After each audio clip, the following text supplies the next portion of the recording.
안녕하세요. 원피스 도서관 원도입니다. 드디어 충격적인 내용이 공개되었습니다.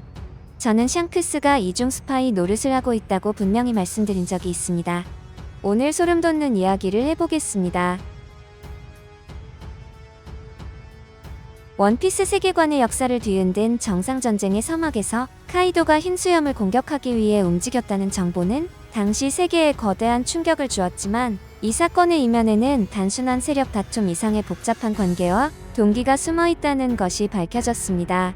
카이도와 흰 수염, 그리고 빅맘 모두는 과거 지백이 이끌었던 록스 해적단의 선원이었죠. 이들의 관계를 단순한 적대 관계로 규정할 수 없는 가장 큰 이유는 공동의 적인 세계 정부에 대한 뿌리 깊은 증오에서 시작합니다. 특히 카이도의 경우 유년 시절 해군에 강제로 징집당하고 고향인 보드카 왕국으로부터 레벨리 참가권을 위해 버림받은 경험은 그의 반체제적 성향을 극대화시켰고, 그에게 세계 정부와 천룡이는 타도의 대상이었죠. 흰수염 역시 세계 정부의 질서 밖에서 가족이라는 자신만의 왕국을 건설하며 기존 체제와는 다른 길을 걸었고, 이러한 배경을 고려할 때 록스의 접단 시절에 형성된 것은 끈끈한 동료애가 아닐지라도 세계의 지배자들에 대한 공통된 반감이라는 강력한 이념적 유대였을 것입니다. 그렇다면 카이도는 왜 정상전쟁에 오려고 했던 것일까요? 카이도가 정상전쟁 직전 보인 움직임은 흰수염에 대한 개인적인 정의나 의리에서 비롯되었다기보다는 세계 정부라는 거대한 적을 상대로 벌어지는 최대 규모의 전쟁에 참전하려는 이념적 동기에서 비롯되었을 가능성이 높다는 것인데요.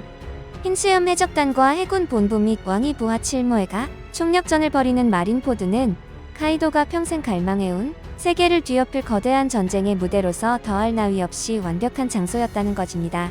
그리고 뒤에 서술할 샹크스와의 관계까지도 얽혀 있다는 것이죠.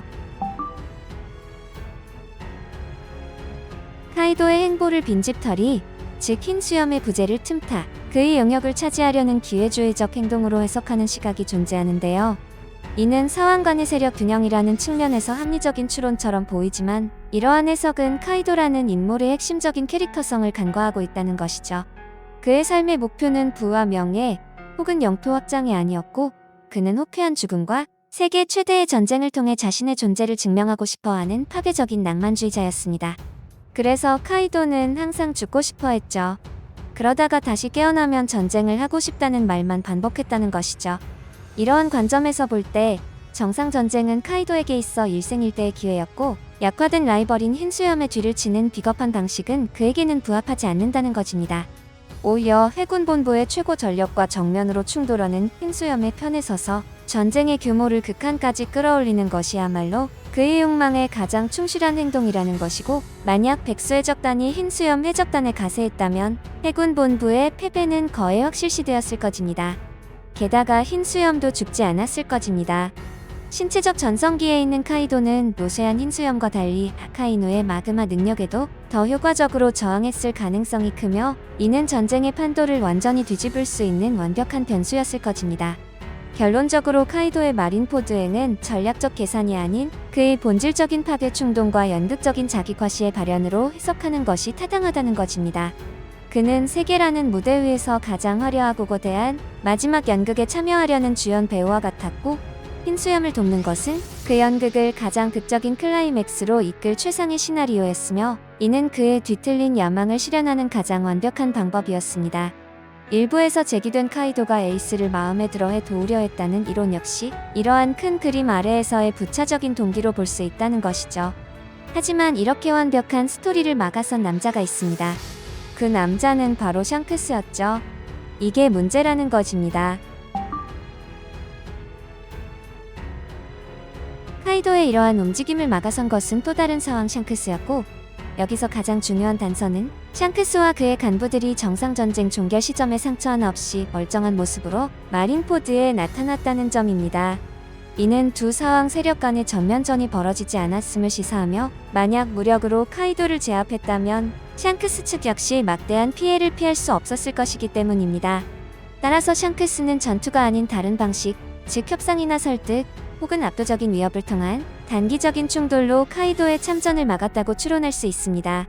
샹크스의 이러한 행동을 단순히 전쟁을 막으려는 평화주의적 행동으로 해석하는 것은 그의 복잡한 역할을 지나치게 단순화하는 것이고 그의 진정한 목표는 평화 유지가 아니라 자신이 구상하는 새로운 시대가 도래하기 위한 세계의 균형을 유지하는 데 있다는 것입니다. 만약 카이도와 흰 수염의 연합이 성사되어 해군 본부가 괴멸적인 타격을 입었다면 세계는 힘의 공백 상태에 빠졌을 것입니다. 피가랜드 가문 샹크스의 입장에서 굉장히 난처한 상황이라는 것이죠. 게다가 아이러니하게도 이러한 혼란 속에서 가장 큰 이득을 볼 인물은 바로 검은 수염이었고 그는 정상전쟁 당시에도 임펠다운에서 흉악범들을 해방시키고 흰 수염의 능력을 빼앗는 등 혼란을 이용해 자신의 세력을 급격히 확장하게 됩니다. 우리는 샹크스가 작중 내내 가장 경계하고 주시하는 인물이 바로 검은 수염이라는 점을 상기할 필요가 있습니다. 그는 카이도를 막음으로써 해군 본부를 구한 것이 아닌 것입니다. 그는 오히려 검은 수염이 통제 불가능한 괴물로 성장할 수 있는 최적의 환경이 조성되는 것을 막은 것입니다. 샹크스는 낡은 시대가 급작스럽게 붕괴하여 예측 불가능한 혼돈이 도래하는 것을 방지하고 자신이 베팅한 새로운 시대의 주역이 성장할 시간을 벌기 위해 개입한 고도의 전략가이자 종말의 중재자였던 셈입니다. 참 잔인하죠. 흰 수염 앞에서 그가 보여준 행위와 너무 상반된다는 것입니다. 샹크스는 사왕이라는 해적의 정점에 있으면서도 세계 정부의 최고 권력인 오로성과 독대할 수 있는 그의 모순적인 위치는 수많은 추측을 낳았고 이 모든 의문을 해결하는 마스터키는 바로 그의 혈통, 그가 세계 귀족 천룡인의 20가문 중 하나인 피거랜드 가문의 일원이라는 사실에서 드러났습니다. 이 충격적인 사실은 그의 모든 행적을 새로운 관점에서 재조명하게 만드는데요. 샹크스가 갓벨리 사건 당시 로저 해적단에 의해 보물상자 안에서 발견된 아기였다는 점, 그리고 그의 아버지가 신의 기사단 최고사령관인 피거랜드 갈링성이라는 정황은 그가 단순한 해적이 아님을 알 수 있으며 그가 천룡의 지위를 포기하고 해적의 길을 걷고 있음에도 불구하고 그의 혈통은 여전히 보이지 않는 특권과 영향력으로 작용합니다. 오로성이 샹크스와의 만남을 허락한 것은 그가 단순한 사왕이 아니라 자신들의 질서 내부에 속했던 왕족이기 때문입니다.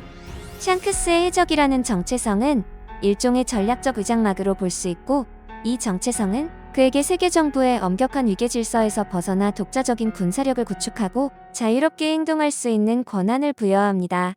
그는 해적으로서의 자유와 천룡인으로서의 잠재적 영향력을 동시에 활용하여 해군 원수나 CP0조차 불가능한 방식으로 세계의 모든 세력에 영향력을 행사하는 이중 스파이와 같은 독보적인 위치를 점하고 있습니다. 그는 자신의 출신을 부정한 것이 아니라 오히려 그것을 가장 효과적으로 활용하여 자신만의 원대한 계획을 실행하고 있는 것이고 샹크스의 그 다음 목표가 무엇인지 그의 움직임이 최종장의 흐름을 좌우할 것입니다. 재미있게 보셨거나 재미없게 보셨다면 구독, 좋아요 부탁드립니다. 사랑한다고요.